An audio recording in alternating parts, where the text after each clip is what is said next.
கற்பகம் என்றிட கடும் துயர் போகும், கற்பகம் என்றிட எதும் ஜெயமாகும்.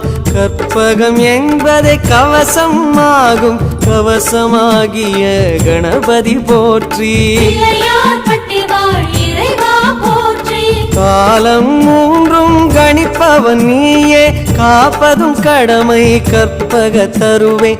தருவே உந்தன் திருவடி சரணம்.